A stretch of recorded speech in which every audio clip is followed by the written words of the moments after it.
cover it with a masking tape or whatever you have to cover it with. Okay, what water rinseable paint removers with a zero-P consistency are usually the best for aircraft surfaces. So this is the type that is best for removing paint from aircraft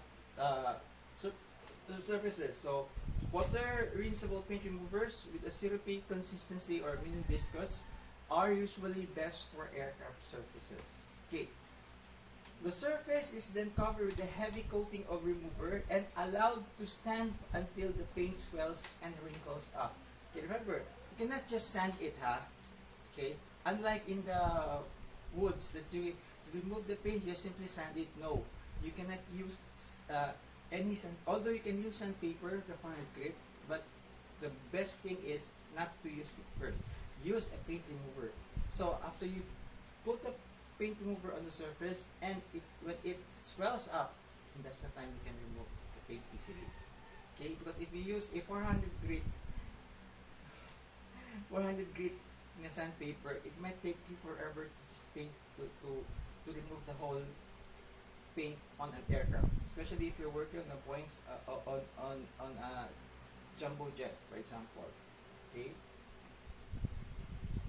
Okay. This breaks the bond between the surface and the finish, because once you paint it on the surface, the paint and the surface will somehow, the molecules will somehow combine. To break the bond between these two, so that's why you have to apply this remover. So it breaks the bond between the surface and, of course, the finish. Okay, not all paint removers can be used in removing the paint in an aircraft. Not all, There are some removers that can't be used. Okay. One cannot use a paint remover that is used for wood or concrete. That's very obvious. Okay? Caution must be observed when using paint removers. Okay, that's self-explanatory. Okay. Many solvents in paint removers attack rubber. Okay? Both synthetic and natural products, because of I think it's the hydrocarbon that's inside. That is a component of paint removers. So you have to be careful not to use it on rubber. Okay. So tires, hoses, and seals must be protected from contact with these removers. So be very careful. So before you apply this paint remover, so the tires, the hoses, and the seals, you have to protect it. Okay, that's what in the earlier slide I said. You have to put masking tape or protect those areas that you don't want the paint remover to get in touch with. Okay? These solvents are highly toxic, and special care must be observed that it does not come in contact with our skin and eyes. Okay? Now, when using these solvents, you either you have to use a mask. Okay, not the mask that we are using today, facial mask na to karon. It's a different kind of industrial mask, and also some goggles. Okay, because it's highly toxic, and it can cause burns on your skin as well, and also on your eyes if you are careful using them. Okay, here are samples of paint removers used in removing aircraft. So you have this paint sweeper, those two. You have metal paint removers. So take notes. Use a metal paint remover. Okay, so these are the two things, the two examples of it. Okay. So after all the paint has been removed, all traces of corrosion products, the white powder must be removed from the surface. I think that's very self-explanatory. Okay, now, how do you treat aluminum alloys? Okay. After doing all the inspection, the next thing you have to do is to treat the aluminum alloy, which is the surface of your aircraft. Okay, the body of your aircraft. Okay. There are two ways to do that. You can use either mechanical or you have to use the chemical side. Okay.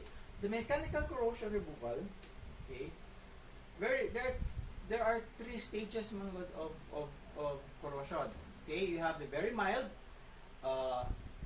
more severe or severe, and you have the highly severe or very severe. Okay, for very mild corrosion, it may be removed by using an abrasive cleaner such as bonamine. Okay, you simply applied it. Okay.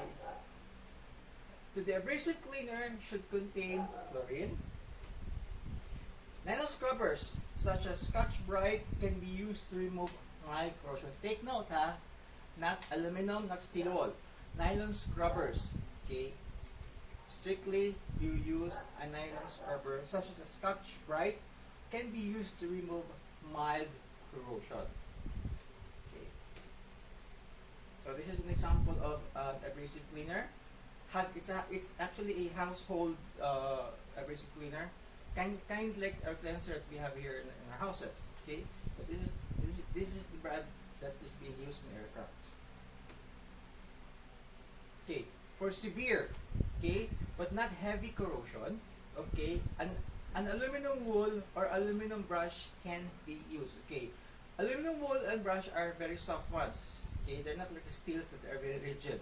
Okay, a steel brush or steel wool cannot be used because traces of the steel will indent in the aluminum and can cause severe corrosion. So if you recall our one of the requirements for corrosion, dissimilar metals. So if there are traces of steel that is left on the surface, and steel and aluminum are not the same, so it may create corrosion.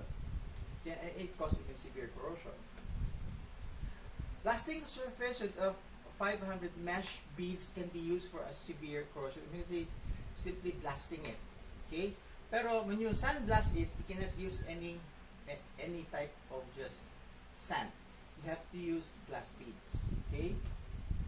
So after using abrasive or brushes, the surface should be examined with a 5 to 10 power magnifying glass to make sure that all traces of corrosion has been removed. To make sure na wala may bilin diha nga mga traces. Okay? So you have to use a powerful magnifying glass for that. So these are examples of aluminum steel brush and aluminum wool. Okay, if you look at it. Now, for chemical neutralization, the second method is we use chemical means, okay, or we call chemical neutralization. Okay. After all the corrosion products are removed, the surface should be treated with a 5% chromic acid solution to neutralize any remaining corrosion salts. Okay. Now, if you're wondering, acid man na, sir? Yes, it is acid, but it is a mild strength acid. Unlike hydrochloric acid, sulfuric acid, they're very strong acids. This one is not necessarily it's weak, but it's just mild as compared to hydrochloric, phosphoric, or even sulfuric acid.